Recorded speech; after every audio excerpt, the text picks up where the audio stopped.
और रामलला की प्राण प्रतिष्ठा को लेकर कनाडा के टोरंटो में जबरदस्त जश्न मनाया जा रहा है। माहौल जश्न वाला है, लोग उत्साह से भरे हुए हैं और मंदिरों में धार्मिक कार्यक्रम हो रहे हैं। कोई तबले पर राम धुन बजा रहा है, कोई भजन गा रहा है, तो कोई मंदिर में हाथ जोड़े खड़ा है, तो कोई जोर शोर से जयकारे लगा रहा है। टोरंटो के हिंदू सभा मंदिर को बेहद खूबसूरत तरीके से सजाया गया है। मंदिर में भक्तों की जबरदस्त भीड़ जुट रही है। पूरे टोरंटो में त्योहार जैसा माहौल है। कनाडा में रह रहे प्रवासी भारतीय रामलला की प्राण प्रतिष्ठा को लेकर बेहद उत्साहित हैं।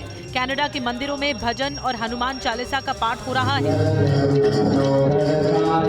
कनाडा के अलग अलग शहरों में बड़ी संख्या में भारतीय मूल के लोग रहते हैं। रामलला की प्राण प्रतिष्ठा को लेकर जोर शोर से तैयारी चल रही है। लोग इस ऐतिहासिक दिन को यादगार बनाने में कोई कसर छोड़ना नहीं चाह रहे, इसलिए 22 जनवरी को अपने अपने तरीके से उत्सव के रूप में इस दिन को मनाने की तैयारी कर रहे हैं।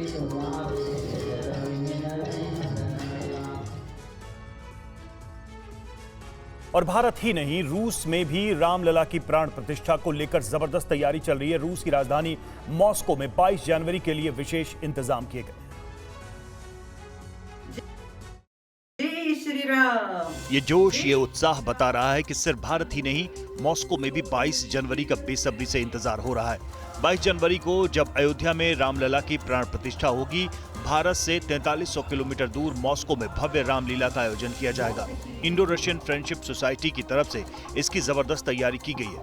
इस रामलीला की सबसे खास बात यह होगी कि इसमें हिस्सा लेने वाले ज्यादातर कलाकार रूसी होंगे। प्राण प्रतिष्ठा भगवान श्री राम का 22 जनवरी को अयोध्या में होने जा रहा है, जिसके लिए मैं यशस्वी प्रधानमंत्री श्री मोदी जी और उत्तर प्रदेश के चीफ मिनिस्टर मुख्यमंत्री श्री योगी आदित्यनाथ जी को बहुत बहुत धन्यवाद देना चाहते हूँ। हम भी एक कार्यक्रम कर रहे हैं 22 तारीख को, जहाँ पर भारतीय मूल के और रूसी हमारे भाई लोग इकट्ठा होंगे, जहाँ भजन कीर्तन होगा, जहाँ रामलीला दिखाया जाएगा। तो विदेशी जमीन पर भी राम मंदिर की धूम है और भक्त राममय हो चुके हैं। हमारे साथ रूस की राजधानी मॉस्को से जुड़ रहे हैं राम भक्तों का एक बड़ा समूह हमारे साथ जुड़ेगा, जिसमें रूसी भारतीय मैत्री समाज दिशा से जुड़े कई लोग भी होंगे और साथ ही हमारे साथ एक्ट्रेस अलेक्जेंड्रा भी जुड़ेंगे, जिन्होंने रामलीला में कैकई का रोल निभाया है। हमारे साथ डॉक्टर रामेश्वर सिंह भी, साथ ही स्वरूप दत्ता, आशीष सिंह, अभिषेक विक्रम सिंह और रूसी पत्रकार जुड़ेंगे। सबसे पहले हम रामेश्वर सिंह के पास चलेंगे। रामेश्वर जी, जरा बताइए कि रूस में आप मौजूद हैं, वहां पर राम मंदिर को लेकर, भगवान राम को लेकर कैसा उत्साह नजर आ रहा है राम भक्तों के बीच? वहां मंदिरों में कैसी तैयारी चल रही है? जय श्री राम। यहाँ पर जो है बहुत ही हर्षोल्लास से लोग 22 तारीख का इंतजार कर रहे हैं जी। और हम लोग सब भारतीय और रूसी समूह मिल करके 22 तारीख की शाम को हम राम आरती, रामायण पढ़ेंगे और इसके बाद हम रामलीला दिखाएंगे और हम भगवान राम के दर्शन करेंगे, राम के आचरण को, पुरुषोत्तम राम को दिखाएंगे और जहाँ की हम प्रसाद बांटेंगे, लोगों के साथ खाना खिलाएंगे।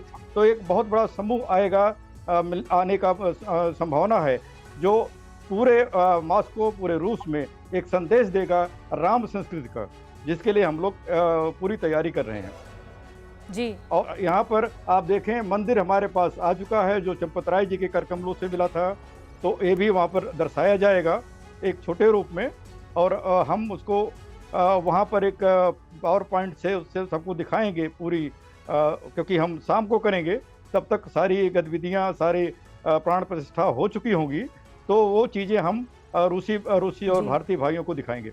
बहुत बढ़िया डॉक्टर रामेश्वर, आपने एक रेप्लिका दिखाया राम मंदिर का, जो अयोध्या में भव्य राम मंदिर बना है। मैं आऊँगी आपके पास। कुछ और मेहमान हैं जो कि मॉस्को से ही हमारे साथ जुड़ रहे हैं और देखिए कितना दुनिया भर में उत्साह है और भक्ति का सैलाब उमड़ पड़ा है। आशीष सिंह हमारे साथ हैं और कुछ पत्रकार भी हैं। वहाँ पर मॉस्को में रामलीला का मंचन भी हो रहा है, वो तस्वीरें भी हम दिखा रहे हैं। आशीष जी, किस तरह से इस भव्य उत्सव को मनाने की तैयारी मॉस्को में चल रही है? जी नमस्कार। आप जैसा कि आप लोग जानते ही हैं कि भारत रूस के सांस्कृतिक, राजनीतिक और धार्मिक भी एक तरह से संबंध बहुत अच्छे रहे हैं पहले से ही। तो हम लोग इस तरह के आयोजन दिशा संस्था के माध्यम से करते आए हैं और आप देख सकते हैं कुछ विजुअल्स में कैसे रूसी लोग एकदम बढ़ चढ़ कर के, रूसी भाई बंधु हम लोगों के बढ़ चढ़ के हिस्सा लेते हैं। तो वहां पर ये लगता नहीं कि यही कभी एक फॉर्मर कम्युनिस्ट कंट्री रहा होगा जहां पर धर्म के प्रति कैसा विभेद रहा होगा। वहां पर कोई ऐसा पता नहीं चलता और लोगों में उत्साह है। लोग हिंदी संस्कृत पढ़ते हैं, भारत आते हैं तो भारतीय संस्कृति के पुराने चीजें देखना चाहते हैं, वृंदावन, अयोध्या घूमना चाहते हैं। तो ऐसे में राम मंदिर की प्राण प्रतिष्ठा होना बहुत बड़ा आयोजन है और उसके लिए अच्छे से तैयारी हम लोग कर भी रहे हैं। बिल्कुल तैयारी नजर आ रही है इन तस्वीरों में, जैसा कि आपने जिक्र भी किया। अभिषेक विक्रम सिंह भी हमारे साथ इस वक्त जुड़े हुए। अभिषेक, आपसे हम जानना चाहेंगे, आप क्या देख पा रहे हैं? आपसे जो लोग भी मिल रहे हैं, चाहे वो रूस के लोग हों, रशियंस हों या फिर भारतीय जो वहां रहते हैं, उनके मन में क्या भाव हैं इस वक्त राम मंदिर को लेकर, रामलला को लेकर? अभिषेक। जय श्री राम सर। सर सबसे पहले तो बहुत बहुत बधाई सारे राम भक्तों को throughout the whole world. And रूस का जैसे आप बात कर रहे हैं, आशीष जी ने जैसे ही बताया, रामेश्वर जी ने भी बताया कि रूस में हमेशा से हमारा सबसे पुराना दोस्त रहा है।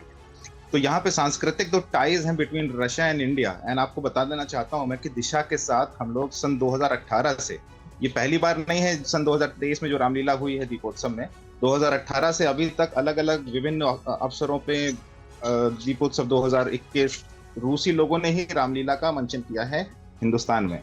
और एक बात और बताना चाहूंगा मैं आपको कि ये रामलीला जिस व्यक्ति के मेमोरियल में बनाई गई है, रामेश्वर जी ने इसका गठन किया है, वो गेनादी पिचनिकोव जी थे। सन 1960 के दशक से वो रामलीला का मंचन रूस में कर रहे थे। आज उन्हीं के मेमोरियल रामलीला हम पूरे हिंदुस्तान में ले जाके दिखाते हैं।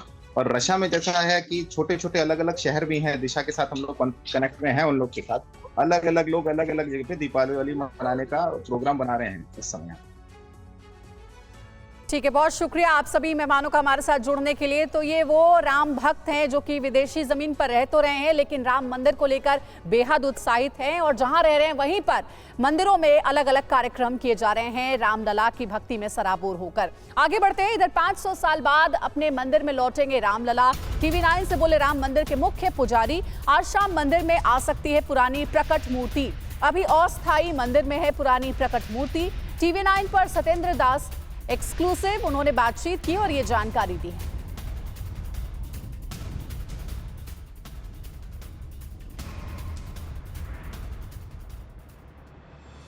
भगवान का उनको वहां पे कब ले जाने की बात हो? इसके कई दिनों से चल रहा है कि कहीं हुआ कि 19 तारीख चले जाएंगे, लेकिन 19 तारीख को हुआ नहीं। निश्चित रहा कि सवेरे ही 7 बजे वो यहाँ अस्थायी मंदिर से निकाल करके और वहाँ रामलला की जहाँ वो मूर्ति स्थापित हो चुकी है वहीं पर इनको भी कर दिया जाएगा, ये जो पुरानी मूर्ति है। और ये रहा कल, लेकिन उसके बाद सूचना मिली कि नहीं, आज नहीं जाएंगे, इसलिए उसकी अनिश्चित है कि वो हो सकता है आज शाम में आरती होगी और संध्या आरती होने की शयन आरती के बाद ले जा सकते हैं, लेकिन अभी अनिश्चित है क्योंकि जब निश्चित होता है एक समय तो फिर बदल जाता है। और प्रधानमंत्री मोदी के अनुष्ठान पर बड़ी खबर आपको बता दें, ब्रह्म मुहूर्त में विशेष जाप करते हैं प्रधानमंत्री मोदी। रोज 71 मिनट विशेष मंत्रों का जाप उनकी ओर से किया जा रहा है। 11 दिन तक विशेष मंत्रों के जाप का संकल्प पीएम मोदी ने लिया है। सुबह 3:40 से अनुष्ठान किया जाता है उनकी ओर से।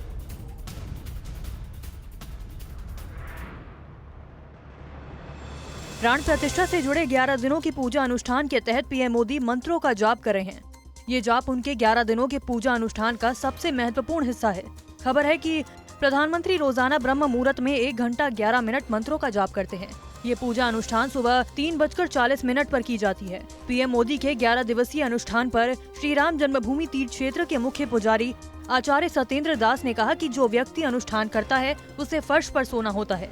गायत्री मंत्र जैसे मंत्रों का उसे जाप करना होता है। साथ ही उसे पत्ते पर भोजन करना होता है। एक राम भक्त के रूप में प्रधानमंत्री पिछले कई दिनों से देश के अलग अलग राज्यों में मंदिरों में दर्शन कर रहे हैं। इसी कड़ी में आज पीएम तमिलनाडु के तिरुचिरापल्ली पहुंचे, जहां उन्होंने रंगनाथ स्वामी मंदिर में दर्शन किए। उन्होंने विद्वानों से कम रामायण के छंदों को भी सुना। प्रधानमंत्री आज अरुलमिगु रामनाथ स्वामी मंदिर में पूजन करेंगे। एक और जहां अयोध्या में रामलला की प्राण प्रतिष्ठा की तैयारियां पूरी हो रही हैं, वहीं दूसरी ओर राम भक्त अपने आराध्य की आराधना में जुटे हैं। कैसी सुंदर अयोध्या सजी है, राम दौड़े चले आ रहे हैं। ये वो राम भक्त हैं जिनका इंतजार अब खत्म होने वाला है। प्राण प्रतिष्ठा के लिए सभी अपने आराध्य भगवान राम की भक्ति में डूबे हुए हैं। भक्त अयोध्या नगरी की सजावट का भी बखान कर रहे हैं।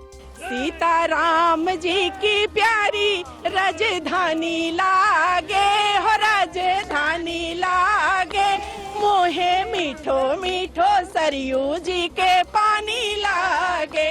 नेपाल से प्राण प्रतिष्ठा समारोह में शामिल होने के लिए अयोध्या पहुंचे राम भक्तों ने भी राम भजन गाए। राम आएंगे आएंगे राम आएंगे, राम आएंगे आएंगे राम आएंगे। दूसरी ओर अयोध्या के सरयू तट पर राम भक्त लगातार सीताराम का जाप कर रहे हैं।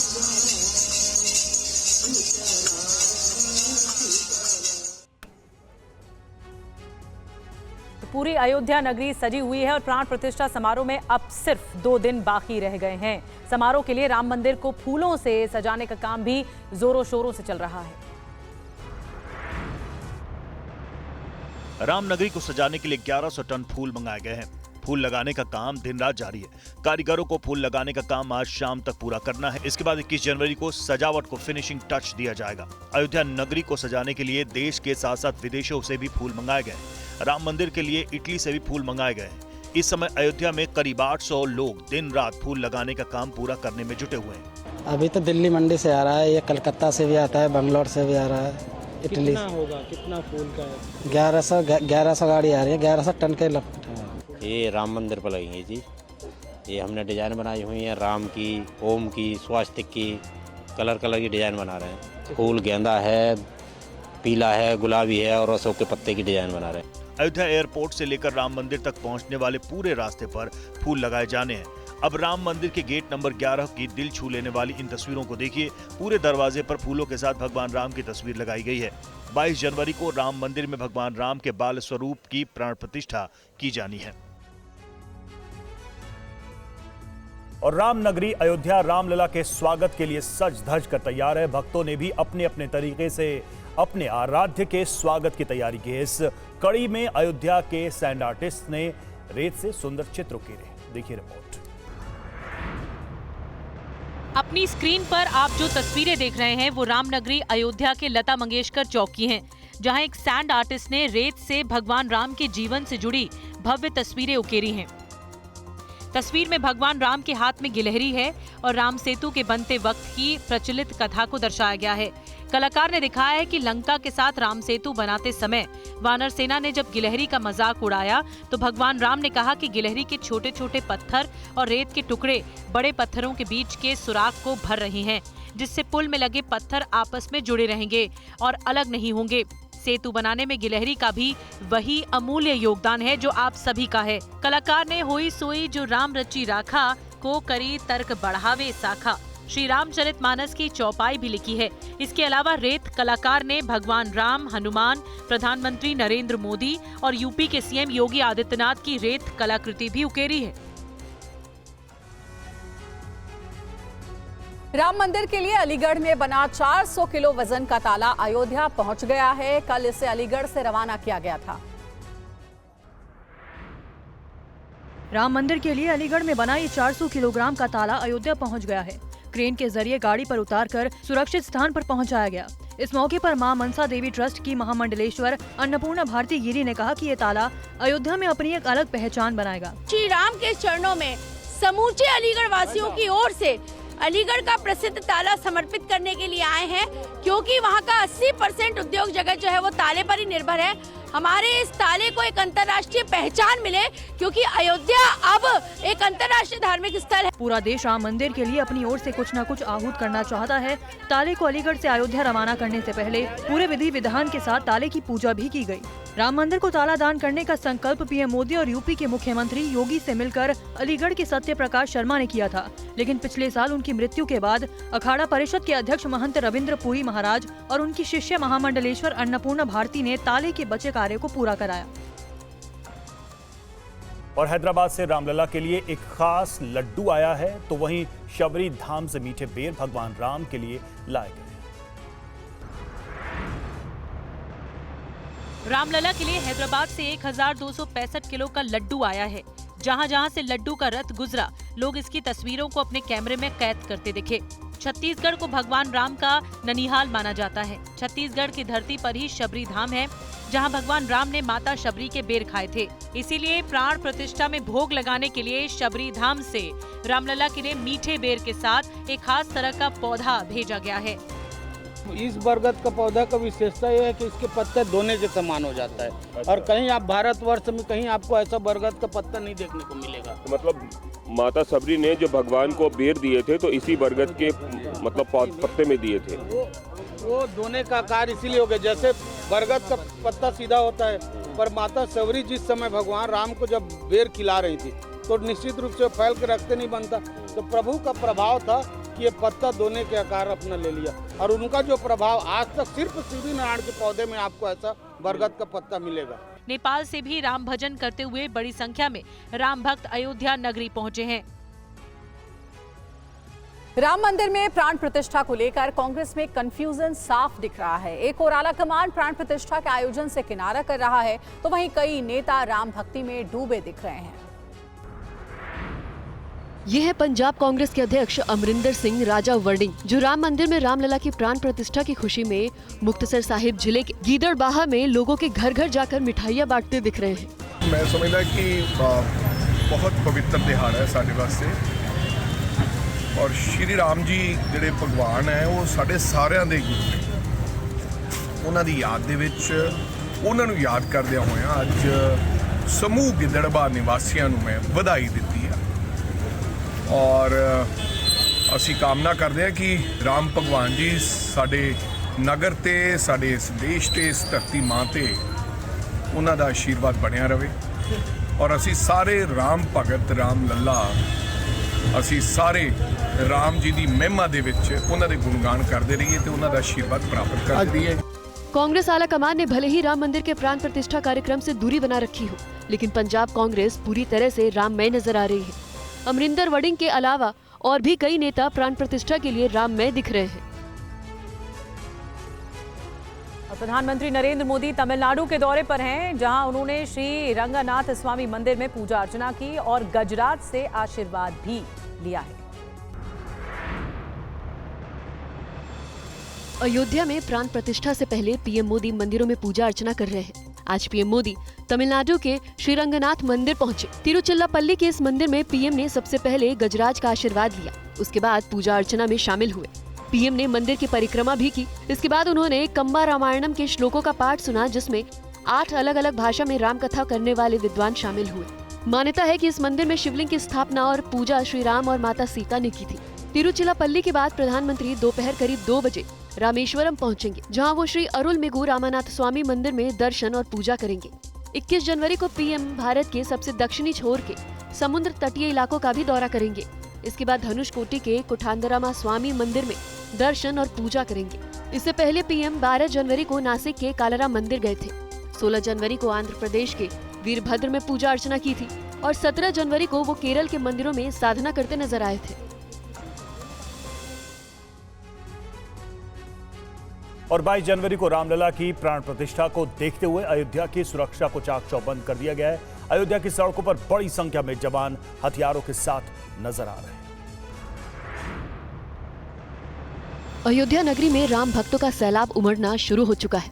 प्राण प्रतिष्ठा में देश विदेश के 8000 वीवीआईपी मेहमान शामिल होने वाले हैं, जिसे देखते हुए चप्पे चप्पे पर जवानों का पहरा नजर आ रहा है। हाथों में हथियार लिए जवान रामनगरी की सड़कों पर नजर आ रहे हैं।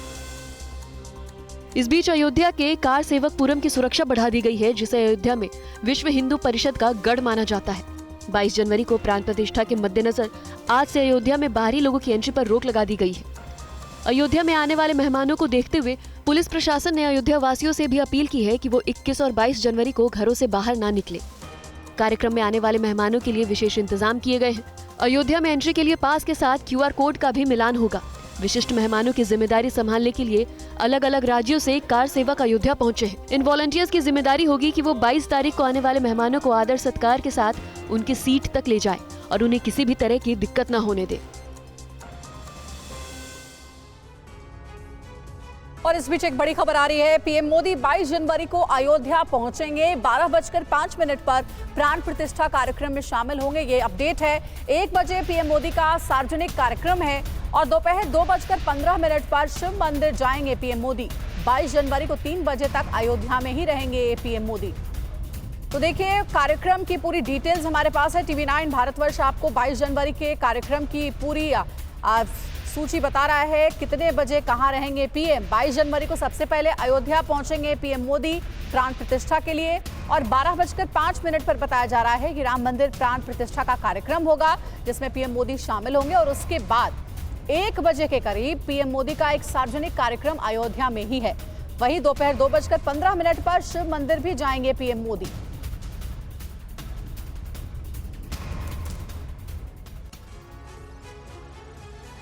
आगे बढ़ते AIMIM चीफ असदुद्दीन ओवैसी ने राम मंदिर प्राण प्रतिष्ठा को लेकर बड़ा बयान दे दिया है। क्या है वो बयान, देखिए इस रिपोर्ट में। इसलिए नहीं बोलता क्योंकि सबको मेजॉरिटी कम्युनिटी के वोट्स को हासिल करने का झगड़ा है और नरेंद्र मोदी ये काम करके मेजॉरिटी वोट्स को कंसोलिडेट करना चाहते हैं। राम मंदिर प्राण प्रतिष्ठा को AIMIM चीफ असदुद्दीन ओवैसी ने मेजॉरिटी कम्युनिटी के वोट हासिल करने का तरीका करार दिया। उन्होंने कर्नाटक के कलबुर्गी में एक बार फिर दोहराया कि 1986 में अगर ताला नहीं खोला जाता और बाबरी विध्वंस नहीं होता तो क्या ये दिन आता। इसके अलावा उन्होंने कहा कि सुप्रीम कोर्ट के फैसले के बाद होने जा रहे राम मंदिर उद्घाटन ने वाराणसी, मथुरा और दूसरी जगहों पर ऐसे आंदोलनों को मजबूत किया है जो मस्जिद की जगह पर मंदिर होने का दावा करते हैं। अगर जीबी पंथ मूर्तियां हटा देते तो क्या आज ये दिन देखना पड़ता हमारे को। अगर 1986 में ताले नहीं खोले जाते तो क्या आज ये दिन आता। क्या अगर 6 दिसंबर को बाबरी मस्जिद डेमोलिशन नहीं होता तो क्या ये दिन देखना पड़ता। ये सवाल है हमारे, इसका जवाब कोई दे ही नहीं रहा है।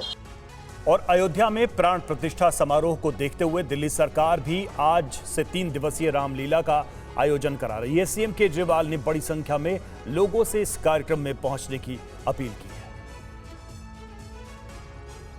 सीएम केजरीवाल ने सोशल मीडिया पर दिल्ली वासियों को जानकारी देते हुए कहा कि आज वो दिल्ली में आयोजित होने जा रही रामलीला देखने के लिए पहुंचेंगे। उन्होंने लोगों से परिवार के साथ इस कार्यक्रम में पहुंचने की अपील की है। इससे पहले दिल्ली में आयोजित होने जा रही रामलीला की जगह को लेकर विवाद हुआ।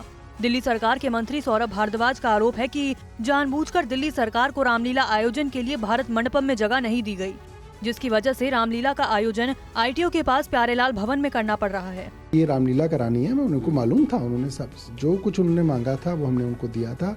हम उनको फीस भी देते, सब कुछ करते और उन्हें जो इनिशियल परमिशन है वो 4-5 दिन तक रखी कि हम आज करेंगे, कल करेंगे, कल करेंगे, आज करेंगे, और फिर उन्होंने उसको डिनाई कर दिया। क्या कह के मना किया गया? उन्होंने ये कहा कि मेंटेनेंस की वजह से जो है हम ये भारत मंडपम आपको नहीं दे सकते। मैं हैरान हूँ कि भारत मंडपम तो अभी बना है।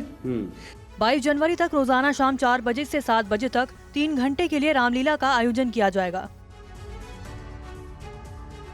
पश्चिम बंगाल में सीट बंटवारे को लेकर इंडिया के नेताओं के बीच बातचीत चल रही है, लेकिन इस बीच ममता बनर्जी का एक ऐसा बयान सामने आया है जो कांग्रेस की गठबंधन की कोशिशों पर पानी फेर सकता है। कोलकाता में ममता बनर्जी ने मुर्शिदाबाद जिले के TMC नेताओं के साथ एक अहम बैठक की। इस बैठक में ममता बनर्जी के साथ पार्टी के कुछ बड़े नेता और मंत्री भी थे। बैठक में लोकसभा चुनाव की तैयारियों को लेकर चर्चा चल रही थी। चर्चा के बीच ममता बनर्जी ने TMC नेताओं से जो कहा वो इंडिया गठबंधन के सहयोगियों के लिए एक मैसेज था।